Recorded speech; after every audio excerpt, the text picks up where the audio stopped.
Que a graça e a paz do Senhor Jesus Cristo esteja convosco, meus irmãos e minhas irmãs. Como vocês estão hoje? Eu desejo que estejam bem. Meus irmãos, nessa mensagem dando continuidade ao estudo bíblico do Evangelho segundo Lucas. Este é o capítulo 22. O capítulo em que registra o momento da Santa Ceia. E também em um dos últimos momentos do Senhor Jesus nessa terra. No capítulo 22, versículo 1 em diante está escrito: Estava, pois, perto a festa dos pães ázimos, chamada a Páscoa, e os príncipes sacerdotes e os escribas andavam procurando como o matariam, porque temiam o povo. Entrou, porém, Satanás em Judas, que tinha por sobrenome Iscariotes, o qual era do número dos 12, e foi e falou com os príncipes sacerdotes e com os capitães de como o entregaria, os quais se alegraram e convieram em lhe dar dinheiro. E ele concordou e buscava oportunidade para o entregar sem alvoroço. Até que...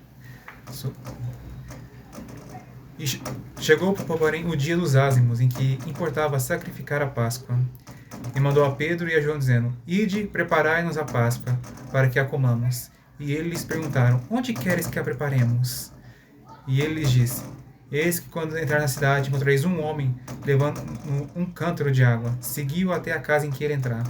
E direis ao pai de família da casa: O mestre lhe diz: Onde está o aposento em que hei de comer a Páscoa com os meus discípulos? Então ele vos mostrará um grande cenáculo mobiliado. Ali fazeis os preparativos. E indo eles, acharam como lhes havia sido dito, e prepararam a Páscoa. Até aqui por enquanto.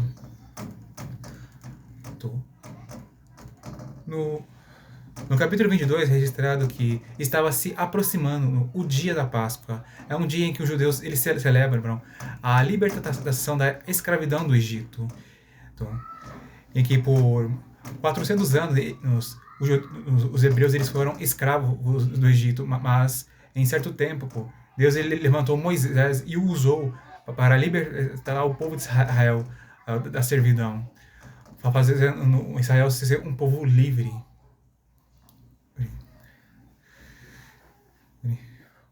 Os religiosos na época do Senhor Jesus, eles estavam planejando no como matariam ao Senhor Jesus. Estavam procurando uma maneira de conseguir fazer isto. Eles estavam fazendo isso porque eles não conseguiam tocá-lo por causa do povo.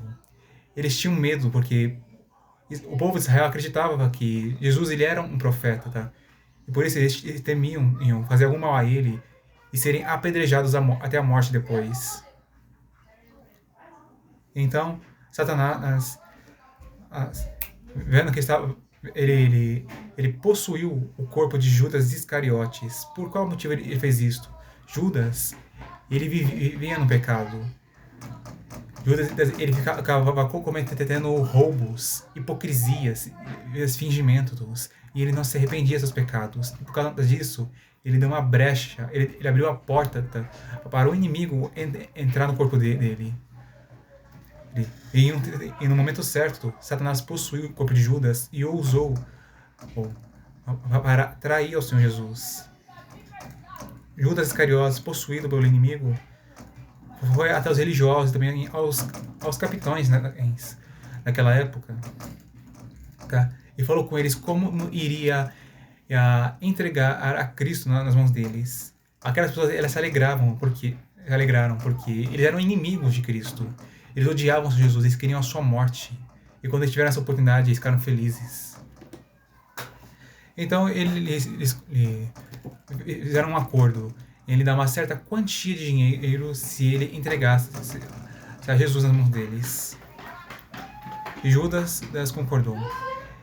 Ele passou a buscar uma oportunidade para trair a Cristo, sem causar tumulto, sem causar alvoroço entre o povo. Quando chegou o dia da Páscoa, então o Senhor Jesus mandou 2 de seus discípulos, Pedro e João, irem e prepararem a Páscoa para ele cear com os seus discípulos. Eles dão uma revelação do que eles encontrariam. Ele lhes instruiu o que lhes convém fazer. E as coisas aconteceram conforme o Senhor Jesus disse. No versículo 14 está escrito: E chegada a hora, pôs-se à mesa, e com ele os 12 apóstolos, e disse-lhes: desejei muito comer convosco essa Páscoa, antes que padeça. Porque vos digo que não comerei mais até que ela se cumpra no reino de Deus. E tomando o cálice, e havendo dado graças, disse: Tomai e reparti-o entre vós. Porque vos digo que já não beberei do fruto da vide, até que venha o reino de Deus. E tomando o pão, e havendo dado graças, partiu-o e deu-lo, dizendo: Isto é o meu corpo, que por vós é dado. Fazei isto em memória de mim. Semelhantemente tomou o cálice, depois a ceia, dizendo: Este cálice é o novo testamento do meu sangue, que é derramado por vós. Mas eis que a mão do que me traz está comigo à mesa. E na verdade o Filho do Homem vai segundo o que está determinado. Mas ai daquele homem por quem é traído. E começaram a perguntar entre si qual deles seria o que havia de fazer isto. E houve também entre eles uma contenda sobre qual deles parecia ser o maior. E eles disse: Os reis gentios dominam sobre eles, e os que têm autoridade sobre eles são chamados benfeitores. Mas não sereis vós assim. Antes o maior entre vós seja como o menor, e quem governa como quem serve. Pois qual é maior, quem está à mesa ou quem serve? Porventura não é quem está à mesa? Eu, porém, entre vós sou como aquele que serve.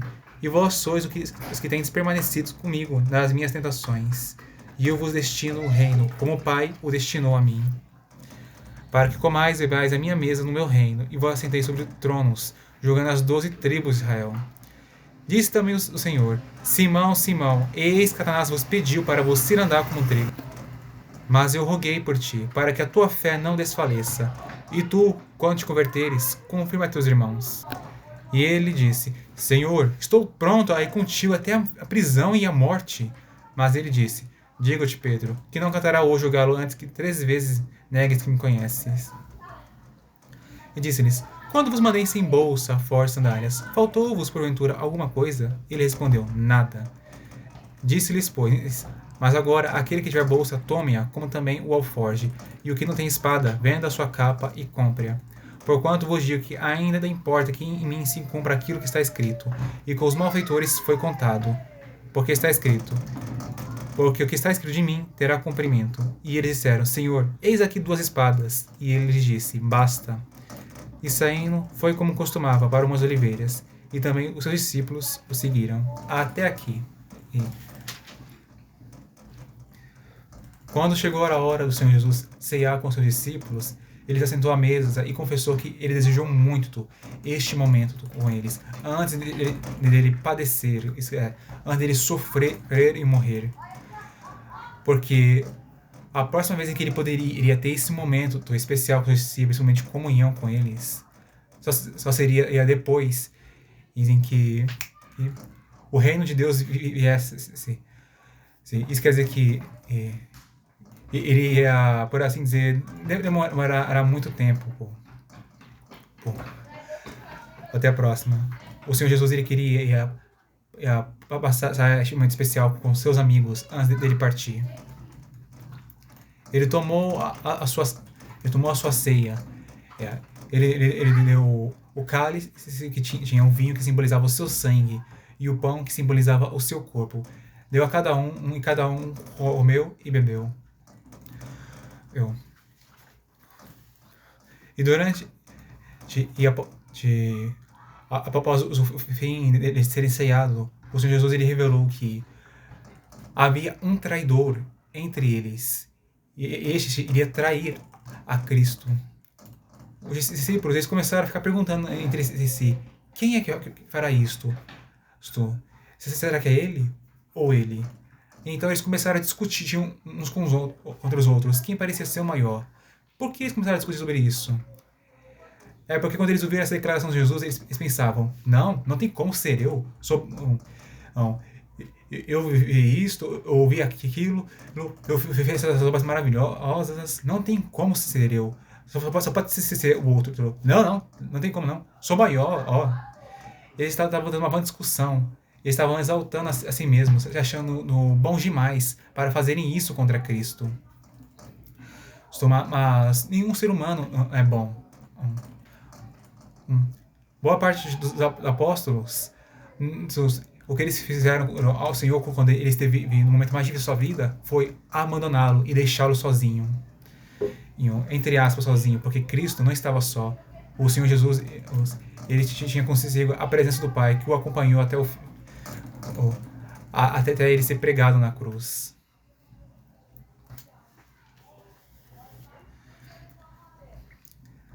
E durante essa momento de discussão, o Senhor ele aproveitou para ensinar os seus discípulos outra vez a serem humildes e a não se serem soberbos e ficarem exaltando a si mesmos.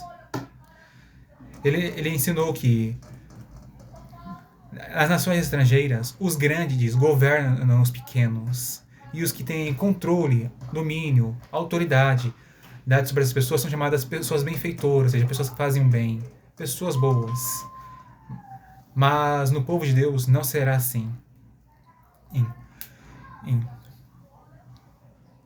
O Senhor ele dará autoridade aos pequenos sobre os grandes.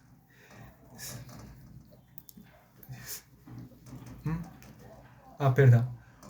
Os pequenos neste mundo, eles serão grandes no reino dos céus. E aqueles que são grandes nesse mundo serão pequenos no reino dos céus. Por qual motivo? Há pessoas que são grandes aos olhos dos homens, porque elas ficam fazendo obras como pregar, fazer milagres e coisas semelhantes. Mas elas não obedecem a Deus. Elas não humilham a si mesmas. Elas ficam se exaltando e se vangloriando. E elas também não ensinam os outros a obedecerem a palavra do Senhor. Por isso essas pessoas, mesmo elas são grandes por causa das obras que não foram elas que fizeram, não. Mas o Senhor, essas pessoas serão pequenas. Mas aqueles que foram pequenos nesse mundo, por não terem feito, por exemplo, obras grandiosas, mas elas amaram a Deus, foram obedientes a Ele, e ensinaram outros também a obedecerem a palavra do Senhor e a fazerem o bem. Essas pessoas elas serão exaltadas por Deus, serão honradas por Ele, serão feitas grandes no reino dos céus.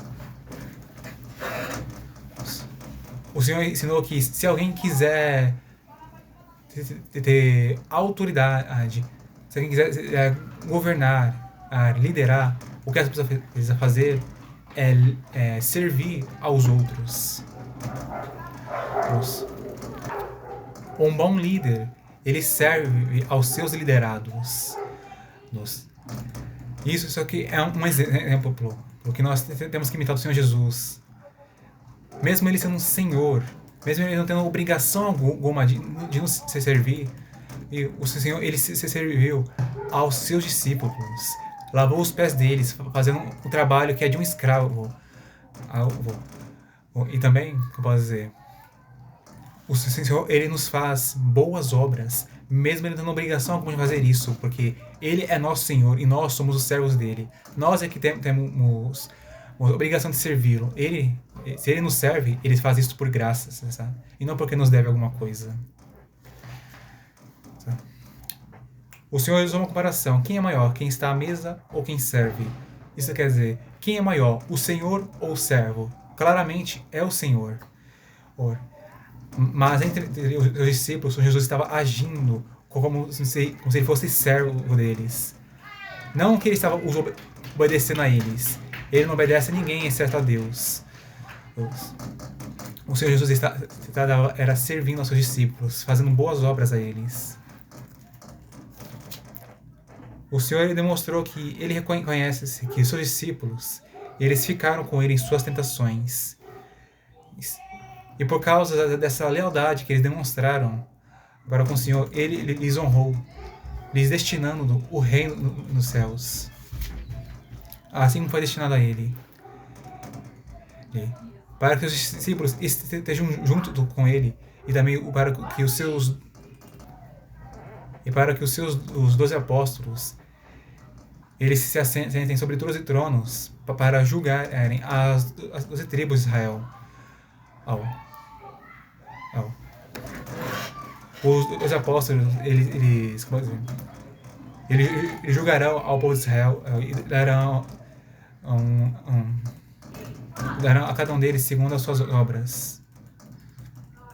Como foi mostrado nos versículos em diante, o inimigo ele havia pedido do Pedro para se andar como um trigo, ou seja, ele pediu permissão a Deus para provar o Pedro. para ver se o que havia nele era uma fé verdadeira ou fingida. Ainda se havia uma verdadeira fidelidade ou não.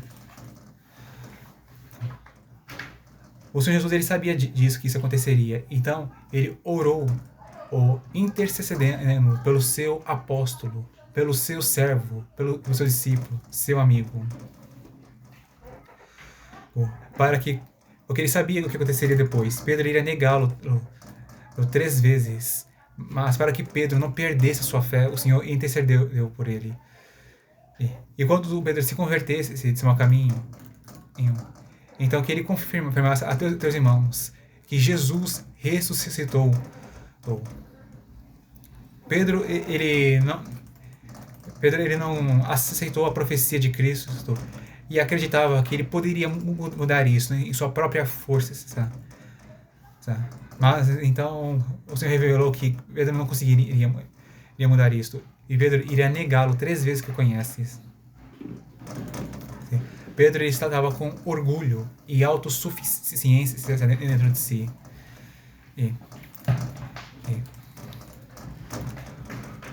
O que vinha. É importante se lembrar que, se porventura Deus entregar uma profecia sobre algo ruim que acontecerá a nós, é possível sim mudá-la, mas não somos nós que podemos mudar ela, mas Deus. Se o Senhor ele profetizar que algo ruim acontecerá a nós, e nós quisermos mudar isso, enquanto ainda há tempo, temos que buscar a Deus e orar a Ele, e pedir a Ele para que Ele mude de um futuro. E se ele quiser, Ele mudará e nos fará ter um novo destino. O Senhor Jesus ele lembrou aos seus discípulos de que da missão que eles tiveram de evangelizar a Israel. Eles foram sem nada, exceto a roupa do corpo.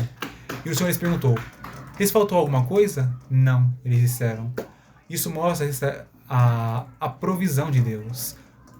O mestre, ele disse para os seus discípulos irem sem levar nada, porque ele queria ensinar os seus discípulos a dependerem de Deus e a terem fé nele. Por eles terem obedecido e confiado no Senhor, Deus ele supriu todas as necessidades dos apóstolos durante o seu trabalho de evangelização.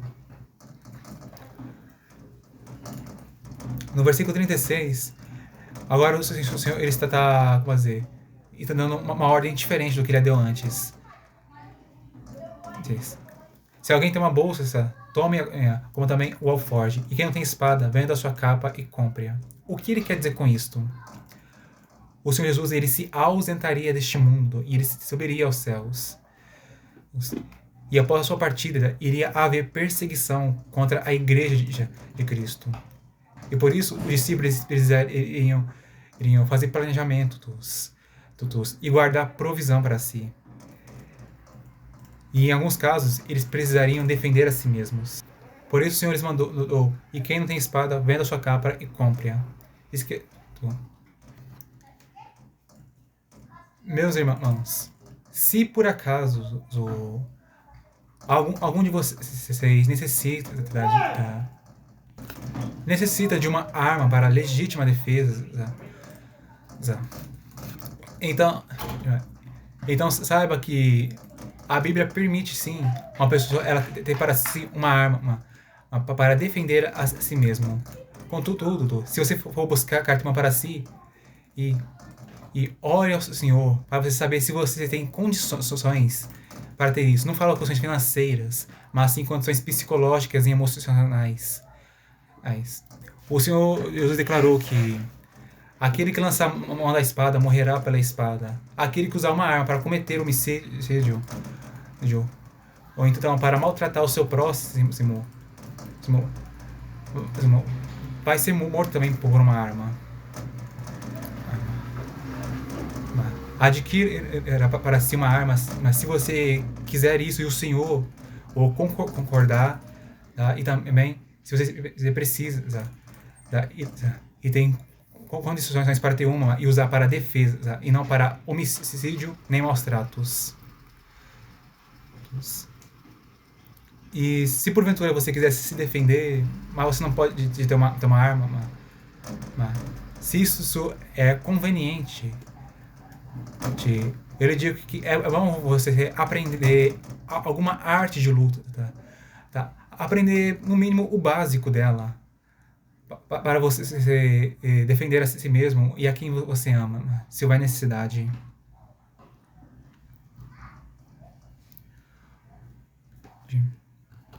Após o Senhor Jesus ele ter falado com os seus discípulos sobre essas coisas, falado também sobre uma escritura que tinha que se cumprir, e com os malfeitores ele foi contado, isso quer dizer, e Cristo ele foi considerado um malfeitor, uma pessoa que faz o mal, que faz o que é errado.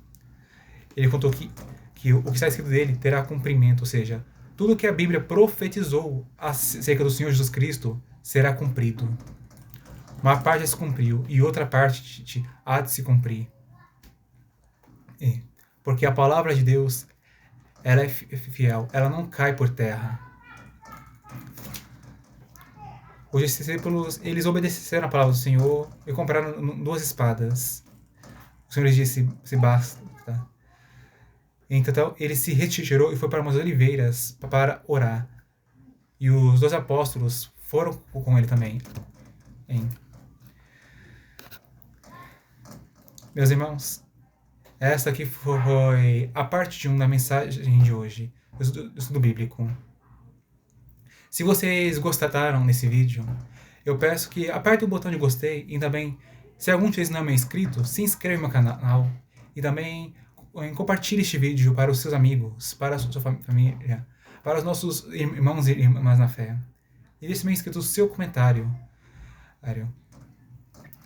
para também ajudar a este canal a crescer e também a ser mais conhecido entre as pessoas, para que elas ouçam as mensagens que tem enviado ao YouTube. Que Deus abençoe cada um de vocês, meus irmãos e minhas irmãs. E até a próxima, se o Senhor quiser.